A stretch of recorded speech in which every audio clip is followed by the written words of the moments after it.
Assalamualaikum warahmatullahi wabarakatuh. Halo semua, perkenalkan nama saya Kiama. Di sini saya akan membahas tentang objek linguistik bahasa.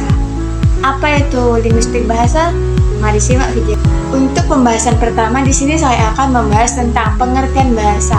Kata bahasa dalam bahasa Indonesia memiliki lebih dari satu makna ataupun pengertian.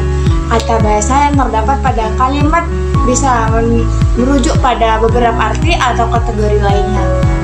Masalah yang berkenaan dengan pengertian bahasa adalah bila mana sebuah tuntutan disebut bahasa yang berbeda dengan bahasa lainnya, dan bila mana hanya dianggap sebagai variasi dari suatu bahasa yang lainnya dan hanya dianggap sebagai variasi dari suatu bahasa. Bahasa adalah sistem, simbol, dan tanda yang digunakan oleh manusia untuk berkomunikasi satu sama lain. Misalnya, bahasa Indonesia adalah sistem simbol dan tanda yang digunakan oleh orang Indonesia untuk berkomunikasi satu sama lain. Ini mencangkup kata-kata, tata bahasa, dan suara yang kita gunakan untuk berbicara dan menulis. Saya akan membahas tentang hakikat bahasa. Bahasa adalah alat yang sistematis untuk menyampaikan gagasan. Ini dikaitkan dengan mimik atau tanda yang disepakati dan mengandung makna yang dapat dipahami. Beberapa ciri atau sifat yang hadir dalam bahasa adalah sebagai berikut. Yang pertama, bahasa sebagai sistem. Yang kedua, bahasa sebagai lambang. Yang ketiga, bahasa adalah bunyi. Yang keempat, bahasa itu makna.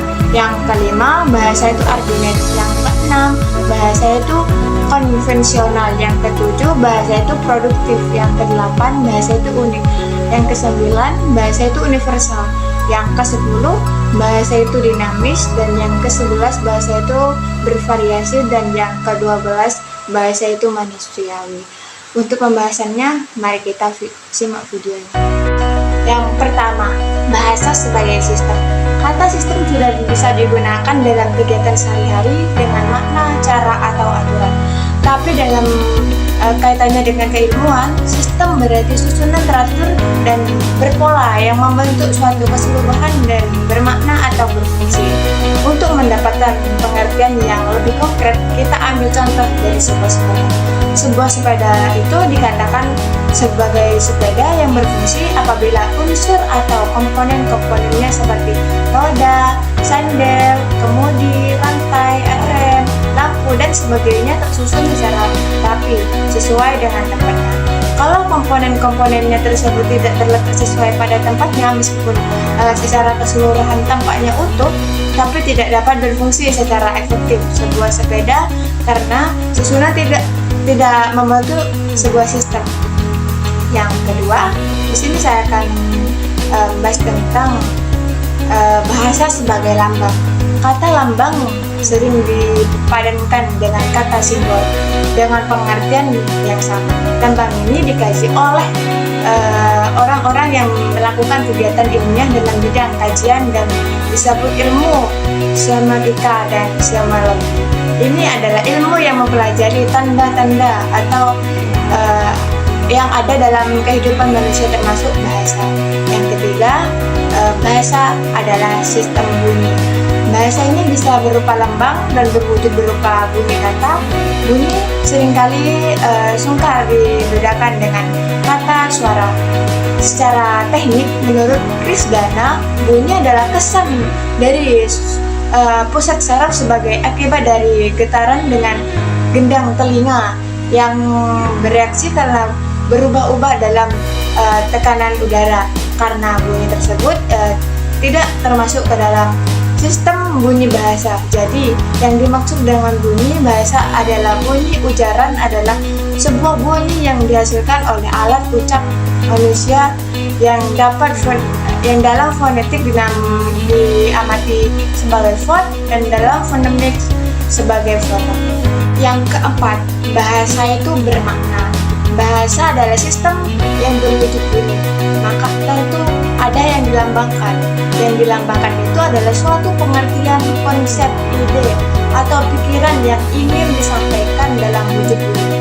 Oleh karena itu, lambang-lambang itu mengacu pada suatu konsep, ide, ataupun suatu pikiran, maka dikatakan bahasa itu mempunyai makna. Yang kelima, bahasa itu arbitrer. Maksud istilah arbitrer itu adalah tidak adanya hubungan wajib antara lambang bahasa yang merujuk bunyi dengan konsep atau pengertian yang dimaksud oleh lambang tersebut. Misalnya, kita tidak bisa menjelaskan hubungan antara lambang bunyi air dengan benda yang dilambangkan, yaitu berupa cairan yang bisa dipakai untuk minum, mandi, ataupun memasak. Yang keenam, bahasa itu konvensional. Meskipun hubungan antara lambang bunyi dengan yang dilambangkan bersifat arbitrer, tetapi penggunaan lambang tersebut untuk suatu konsep tertentu bersifat konvensional. Artinya, semua anggota masyarakat bahasa itu mematuhi konversi bahwa lambang tentu itu digunakan untuk mewakili konsep yang diwakilinya. Kalau misalnya binatang berkaki 4 yang dikendarai itu secara arbitrer dengan bunyi kuda, maka seluruh panutan bahasa Indonesia harus mematuhinya. Ketujuh, bahasa itu produktif. Kata produktif adalah bentuk adjektif dari kata benda produksi. Arti produktif adalah menghasilkan, atau lebih tepatnya itu terus-menerus menghasilkan. Lalu kalau bahasa itu dikaitkan dengan produksi, maka maksudnya meskipun unsur-unsur itu terbatas, tapi dengan unsur-unsur yang jumlahnya terbatas itu dapat dibuat satuan bahasa yang jumlahnya tidak terbatas, meskipun secara relatif sesuai dengan sistem yang berlaku dalam bahasa itu. Yang kedelapan, bahasa itu unik. Unik artinya mempunyai ciri khas khusus yang spesifik yang tidak dimiliki oleh orang lain. Misalnya, pada kalimat dia menangkap ayam, jika tekanan diberikan pada kata dia, maka makna dari kalimat itu adalah bahwa yang melakukan tindakan menangkap ayam itu adalah dia, tapi bukan orang lain.